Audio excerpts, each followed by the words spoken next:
Blog Talk Radio.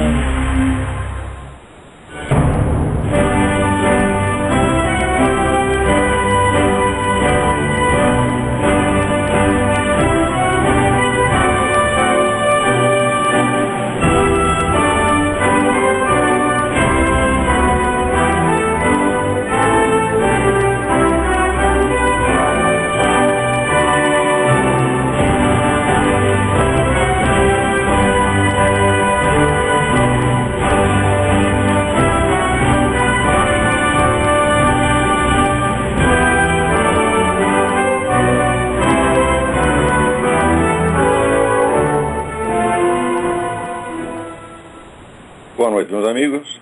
Estamos aqui de volta. Como sempre, começamos invocando a Santíssima Virgem Maria, o Santo Padre Pio de Pietrelcina, porque roguem a Deus que nenhuma injustiça se cometa nesse programa. Eu queria, antes de tudo, avisar a vocês que o espetáculo de teatro Admirável e Só para Selvagens, do Yuri Vieira e Miriam Virna, vai estrear aí no Rio de Janeiro, na Sala Multiuso, na Rua Domingos Ferreira, no próximo dia 7. Eu não assisti nem li a peça, mas eu garanto para vocês, o Yuri Vieira é um dos 3 ou 4 brasileiros que sabem escrever em português. Escreveu uma série de contos admiráveis, que acho que ainda estão inéditos, mas alguns são inesquecíveis. Então eu acho que vale a pena ver isso. Bom, o assunto da semana é evidentemente a decisão do governo brasileiro de não extraditar o Cesare Battisti. A decisão que era absolutamente inevitável, segundo pelo meu entendimento da coisa. O Lula estava só enrolando para fazer isso bem no finzinho do mandato. Porque no Brasil, antigamente, tem aquele dito racista de que preto, se não caga na entrada, caga na saída. Que preto uma pinóia, meu filho? É brasileiro, brasileiro. Pode ser descendente do que seja, africano, japonês, alemão, polonês. Virou brasileiro, o sujeito aprende a fazer direitinho. E o Lula mostrou, né? E esperou para fazer a cagada final no finzinho do mandato. Tá certo? Cagada, em primeiro lugar, do ponto de vista moral e jurídico. O homem é notoriamente um assassino, não tem desculpa porque ele fez, e justamente por isso o governo brasileiro gosta dele. Sabe que o governo brasileiro adora coisa como Farc, Mir, né? Essa putada toda. Ouviu falar que os sujeitos são terroristas, eles já ficam tudo de calcinha molhada, no ministério inteiro, né?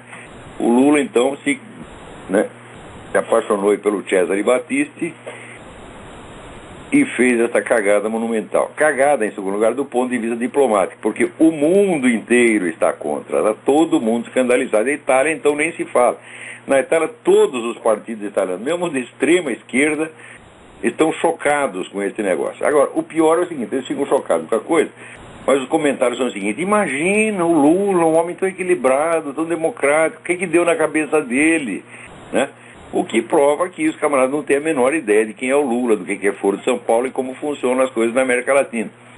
Quer dizer, a mídia mundial fez um consenso, vamos dizer, de bloquear a história do Lula, assim como bloquearam aqui na história do Barack Obama. Ninguém pode saber de onde veio o cara. Do Lula nada se pode saber, somente aquela imagem publicitária que se criou. Quer dizer, os fatos são todos bloqueados. E quando vaza um que não tem como esconder, né, daí o pessoal enquadra isso sempre na referência errada. Eles não têm o contexto, né, correto para entender exatamente o que está acontecendo. Essa decisão contra o Cesare Battisti faz parte, vamos dizer, de uma estratégia de apoio sistemático ao terrorismo e ao presta atenção, e também ao narcotráfico. Você lembra outro dia que prenderam ao concorrente das Farc, né? Eles vão lá, prendem aqueles bandidinhos pequenos que fazem concorrência para a Farc e deixam o campo livre para as Farc. Das Farc nunca ninguém é preso. Quando é preso, todo mundo se mobiliza para libertar imediatamente. E se chegar qualquer camarada ligado à rede terrorista internacional, o governo brasileiro vai se apressar para proteger. É uma coisa de uma constância, é de uma coerência, de uma lógica tão evidente, né, que o sujeito só não percebe. É por causa daquele negócio que falava o Gilberto Amado. Cada vez que ele vê um brasileiro capaz de juntar causa e consequência, ele tinha um orgasmo. Isso quer dizer que o Gilberto Amado viveu num estado de privação ascética, né, admirável, uma vida franciscana. Jamais teve orgasmo na vida, né? E eu também, é que eu não adotei, graças a Deus, não adotei esse critério, né, Eu não condiciono orgasmos a essa coisa impossível. Tá certo? Eu já sei que os caras nunca vão entender nada mesmo, né? E você dá uma conta de 2 mais 2, o sujeito leva 35 anos para completar, né? E os fatos, então você empina 1 fato, 2 fatos, 3 fatos, 4 fatos, 5 fatos, 5.000 fatos. Os caras não tiram conclusão nenhuma. No caso brasileiro, não tem desculpa. Por quê?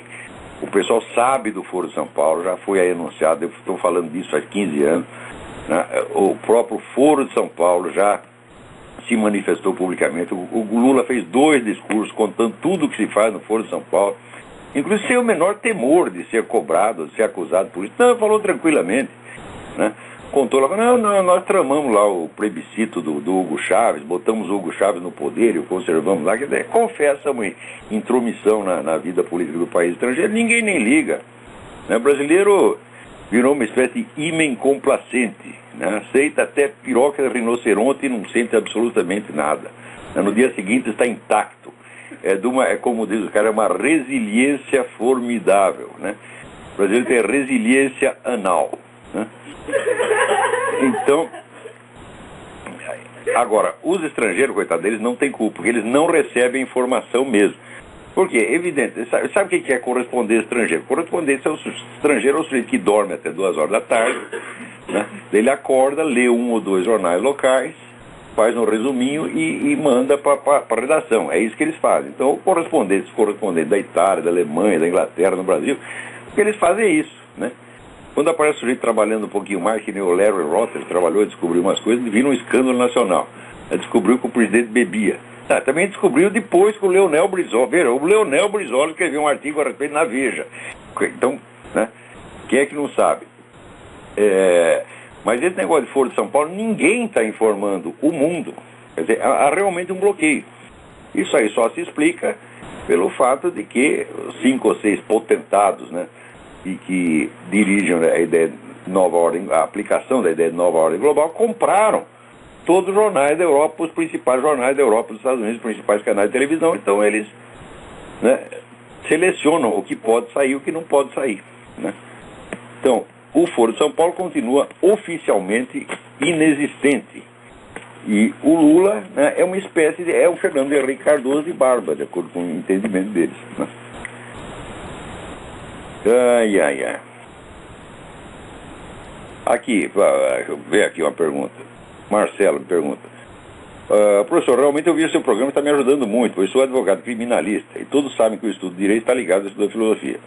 Em 8 anos do governo do PT, o consumo de drogas aumentou, o tráfico aumentou. Isso está ou não ligado às Farc com o PT ou é coincidência? Não, isso não é coincidência de maneira alguma, porque as Farc têm o monopólio do tráfico de droga no Brasil. Elas entram e saem do Brasil a hora que quiserem, trocam tiro com um soldado brasileiro na fronteira. E não, quando isso noticia, é uma notinha de 5 linhas na página 325 do jornal, ninguém fica sabendo, pô. Mas existem fontes e a gente tem, vamos dizer, todo acesso a ela. Quer dizer, a atividade das Farc é bastante conhecida. Se você dá uma espiada ali na mídia colombiana, tudo que as Farc estão aprontando está lá, tudo noticiado, que só não fica sabendo quem não quer. Quer dizer, se tem algum correspondente brasileiro na Colômbia, bom, esse não lê nem mesmo o jornal, né? Então não tem a menor dúvida. Inclusive, veja, o Brasil é o único país da América Latina em que o consumo de droga está aumentando, né? Agora vem aqui o governo do Rio se gabar de que o número de assassinatos e roubos caiu no Rio de Janeiro após as ações que eles fizeram ali no Morro do Alemão. Bom, de um lado tem que cair mesmo, quer dizer, os agentes ali do narcotráfico tiveram que se reestruturar, foram para outros morros, estão tentando reorganizar a bagunça, depois vai começar tudo de novo. Mas mesmo essa diminuição, que foi assim, o número de homicídios diminuiu 14%, note bem, os caras são cínicos. O número de homicídios diminuiu 14%, mas o número de tentativas de homicídio aumentou muito mais. Então o que houve é que houve mais homicídios fracassados, né? Isso se explica apenas pela incompetência dos assassinos cariocas, né?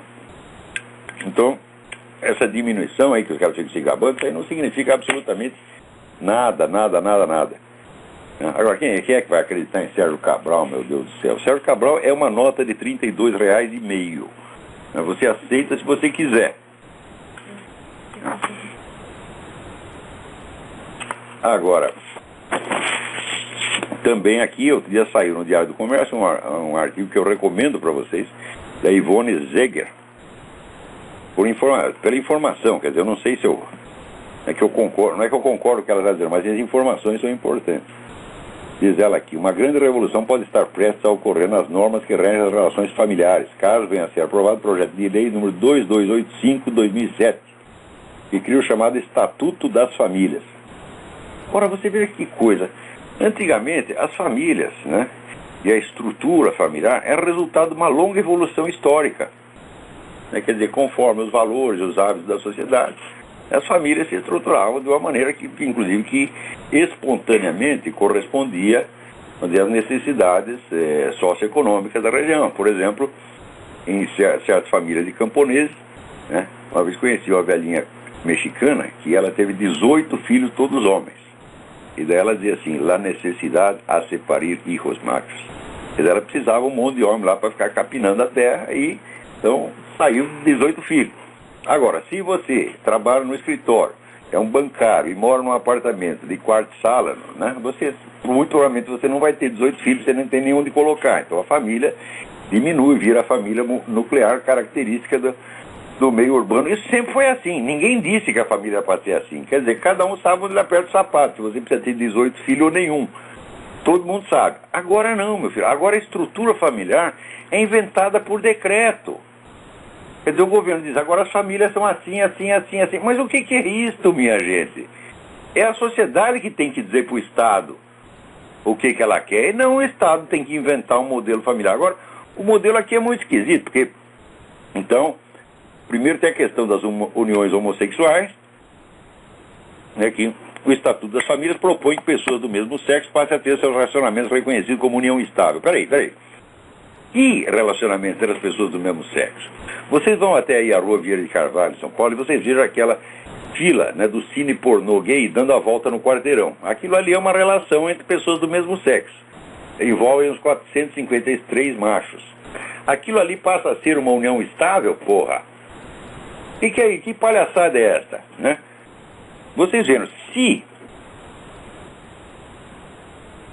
a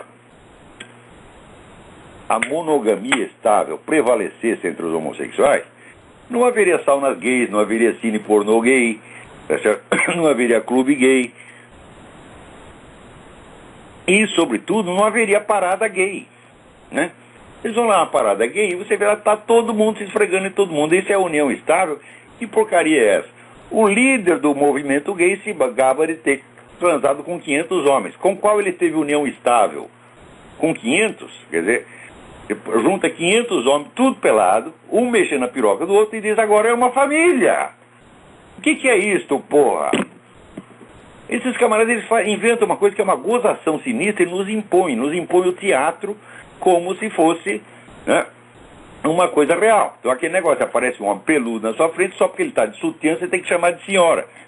Então você tem que furar seus próprios olhos, né, porque o que vale é o sentimento dele. Ele sentiu que ele é mulher. Então agora você também, o que você se quer dizer, eu vejo, estou sentindo que é homem, mas o que eu sinto não interessa.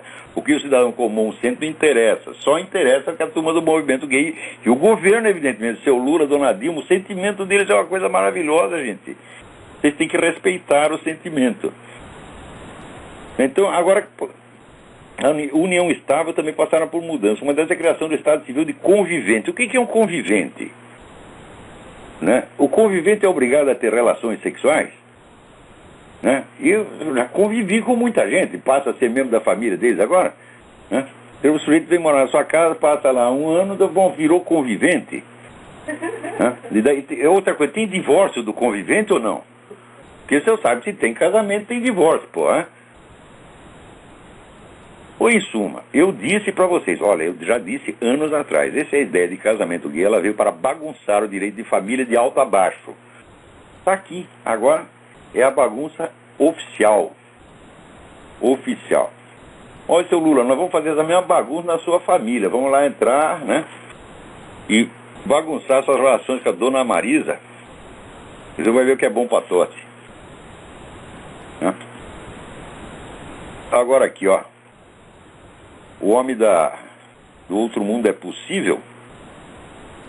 líder François Outard, padre, sociólogo belga, 85 anos, e era candidato a Prêmio Nobel da Paz, né? Ele confessou que ele comeu, não por via anal, não por via oral, um menininho, uns anos atrás, e ele admitiu que não, comeu não, ele tocou as partes íntimas do menor em 2 ocasiões. E ele mesmo se qualificou de irreflexível e irresponsável. Que coisa, hein? Você lembra aquele professor que tinha no Brasil? Esqueci o nome do sujeito, era um filósofo francês famosíssimo, guru de meio mundo no Brasil. Depois se descobriu que o cara comeu tudo quanto é menininho no Brasil. No Brasil é fácil, meu filho. Comer menininho, menininha, pô, aí é o paraíso do turismo sexual pedófilo. Esqueci o nome do filho da puta, né?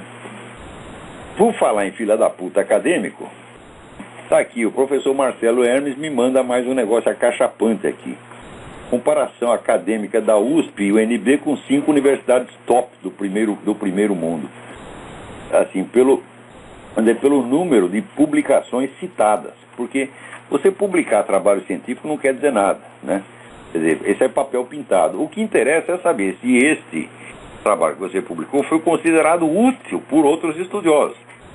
Então, o que vale não é o número de publicação, mas o número de citações. Quer dizer, quanta atenção aquilo despertou entre outros cientistas. O cientista não vai ler trabalho acadêmico por diversão, ou porque você é bonitinho. Não, ele vai ler porque ele precisa da informação que você está dando. Agora, se ele lê lá o resumo, né? O resumo não tem novidade nenhuma, depois nenhuma, ele não vai ler aquela porcaria. Então, ele muito menos vai citar. Então, a diferença, vamos dizer, entre a produção da USP, né, e a de outras 5 universidades, que ele põe aqui, Stanford, Yale, Princeton, Cornell e Oxford, né, comparou com a USP e a UNB. Né. A diferença, olha, mais ou menos assim, para cada 2 citações que tem da USP, tem 10 de uma dessas universidades. Né. Então, quer dizer, ninguém está prestando atenção na produção científica brasileira, e não está prestando atenção com justa razão. Dê uma olhada no site do professor Marcelo Hermes, que sempre tem informação interessante a respeito do estado de coisas no mundo acadêmico brasileiro. É http://cienciabrasil.blogspot.com. Agora, é interessante que o nosso amigo Alejandro Penha-Esclusa continua lá, preso na Venezuela, sob a acusação mais estapafúrdia de que ele seria o contato de um terrorista, né? E suposto terrorista, que até agora foi acusado apenas de roubar um automóvel, né? Esse foi o grande crime que o cara cometeu. E eles interrogaram o fulano na Venezuela e mandaram para Cuba. Então isso aí está inacessível, nem o juiz do processo pode ver o cara. Essa é a testemunha, né? E disse que o Alejandro teria dito, né? Não sei sabe se ele disse mesmo, mas o governo venezuelano disse que o Penha-Esclusa é o contato dele. O que quer dizer ser o contato, né? Mas acontece o seguinte, que agora apareceu no Wikileaks, né, uma transcrição lá de uma comunicação entre a Embaixada dos Estados Unidos na Venezuela, onde se informa, isso aí já em 29 de abril de 2009, se informa que o governo boliviano tinha armado um falso complô para, entre aspas, assassinar o presidente Evo Morales e depois culpar seus adversários, entre os quais a União das Organizações Democráticas da América, fundada pelo Alejandro Penha-Esclusa. Então, quer dizer, o plano de culpar o Alejandro Penha por qualquer coisa já estava pronto um ano antes dele ser preso. Mais um ano, ele foi preso em junho ou julho, não lembro direito, e esse de 2010, e em 29 de abril de 2009 já estava pronto. Então, olha só, né?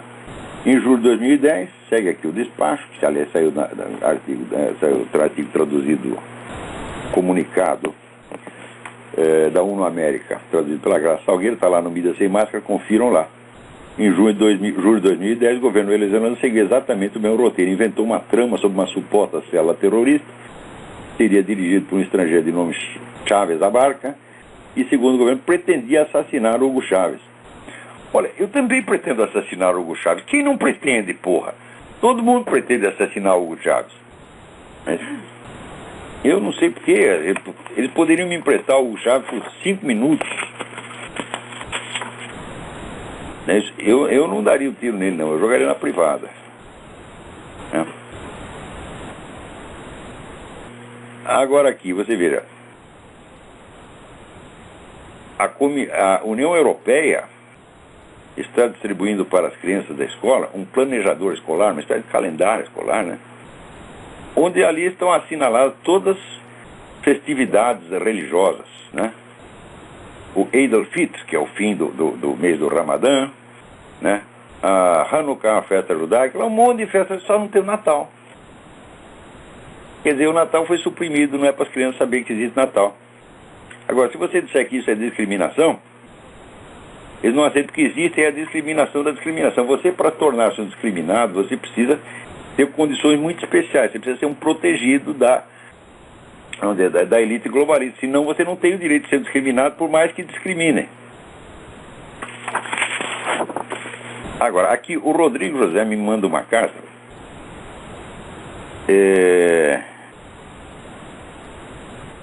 Sobre a situação da educação universitária no Brasil. Pretendo me formar em filosofia, mas a verdade é que quando somos ignorantes em assuntos que outros dominam, esses outros nos dominam e podem nos manipular. Mas acredito que hoje em dia, mais hoje em dia em ética profissional.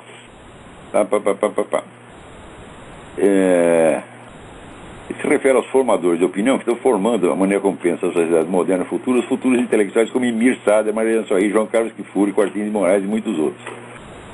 A minha pergunta é: como um aluno de uma universidade como a USP ou a Unicamp vai debater, vai se dar conta de que está sendo ensinado, de que aquilo que está sendo ensinado não é verdade?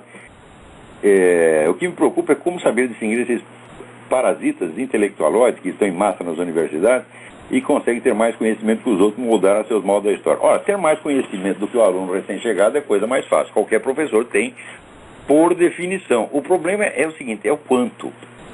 Se ele tem apenas o suficiente para te enganar e assustar, então é evidente que é um charlatão. Agora, o que eu recomendo é o seguinte, que eu sempre recomendei aos meus alunos, você estude rapidamente e fique sabendo mais do que eles, véio.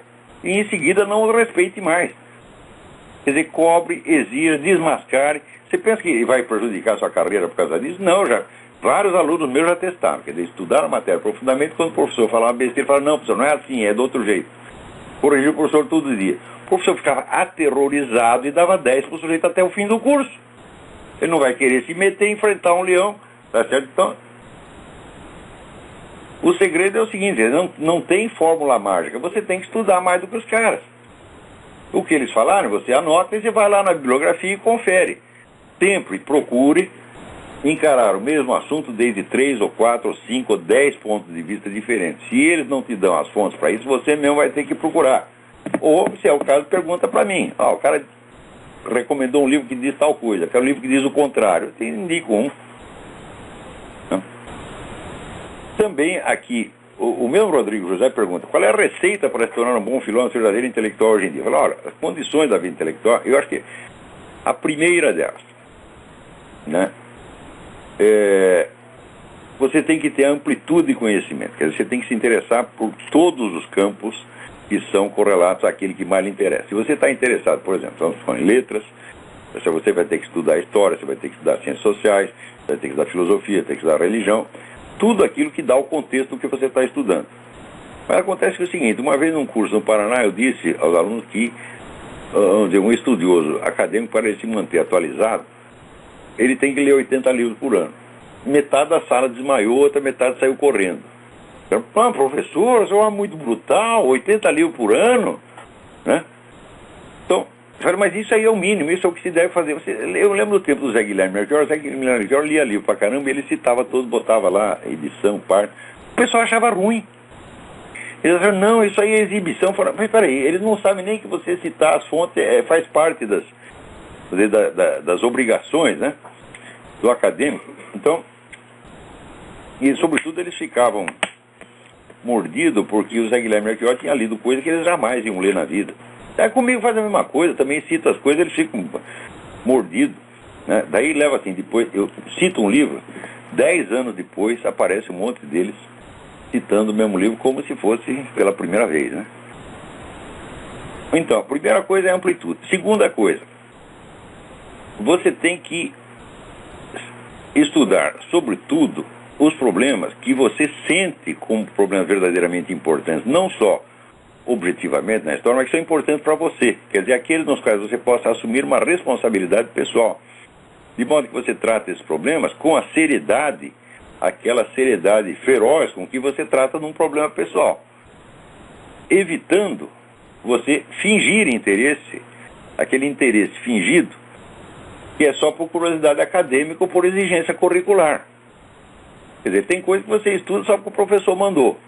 Tá certo? Mas tem outras que você vai estudar porque são realmente importantes, porque você sente a importância disso e você decidiu dedicar a sua vida a estudar aquele problema.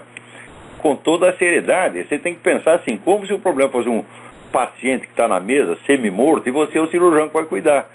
É isso que falta no Brasil. O interesse que as pessoas têm pelos problemas que elas discutem no Brasil é puramente fingido, é só para parecer bonitinho na frente dos outros.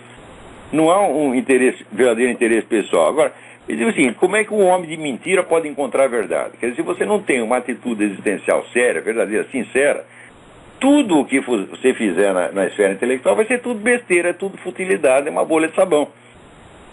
Então, o segredo para ser um bom filósofo, um bom intelectual, é o mesmo segredo para você ser uma boa pessoa, para ser um bom ser humano, para ser um bom cidadão, é honestidade e sinceridade, acima de tudo. Agora também, outra dúvida aqui da mesma ordem. O Luiz Felipe Anselmo, ele diz que está organizando a lista do livro para ler, ele está confuso quanto à ordem da leitura. Né? Então, surgem 4 opções dele. Os 100 livros que o senhor estipulou no Seminário de Filosofia. As apostilas do seminário, autobiografias diversas, a história da literatura ocidental do Carpo. Ele quer saber por onde começa. Começa por tudo ao mesmo tempo, Luiz Felipe. Hã? Não tem que, eu não vejo por que ter ordem na leitura. Ordem na leitura não existe. Não existe ordem na leitura e também não existe ordem para escrever. Né? Você vê, se você pegar os grandes escritores, como é que eles escrevem livro? Eu digo, eles escrevem um pedacinho conforme eles aparecem na cabeça. Daí guarda aquele pedacinho. 2 anos depois aparece outro pedacinho e ele anota aquele pedacinho. Depois de um tempo ele vê que ele escreveu um livro. Ele junta os vários pedacinhos e escreveu um livro. Pascal escrevia assim, ele tinha um monte de... Sabe essa tipo agulha que tem nas padarias, né, para pendurar nota fiscal? Ele tem um monte daquelas agulhas em cima da mesa. Então ele escrevia um negocinho, grudava na agulha. Depois escrevia outro, grudava na agulha. De vez em quando ele mudava a ordem. Né? O livro vai ficar melhor desse jeito. Infelizmente Pascal morreu antes de achar uma ordem definitiva. Mas era assim que ele escrevia. Muitos escritores, ninguém escreve um livro com começo, meio e fim. Então, os seus estudos também não tem que ter começo, meio e fim, meu filho. O que interessa não é a sequência temporal, é a ordem estrutural que você dá depois. Você tem o princípio de organização da inteligência, não é, vamos dizer, a colocação dos estudos em série. Isso não existe. Tá certo? Então, por exemplo, eu mesmo, se eu estou lendo um negócio e me surge uma dúvida ali, eu paro aquela leitura e vou ler uma outra leitura, vou ler um outro livro que vai complementar aquilo. Depois eu volto ao primeiro. Eu estou sempre dando voltas. Quer dizer, nenhum livro esgota o seu assunto e nem o aborda por todos os lados necessários, mas a nossa curiosidade não segue necessariamente a ordem do livro, né? Então agora, por exemplo, estou lendo até um romance do Malachi Martin que se chama Windswept House, é um livro sobre a crise na igreja. Aquilo aí tem tantas referências externas, que você é obrigado a ler uns 50 livros em volta do livro para você entender bem do que ele está falando.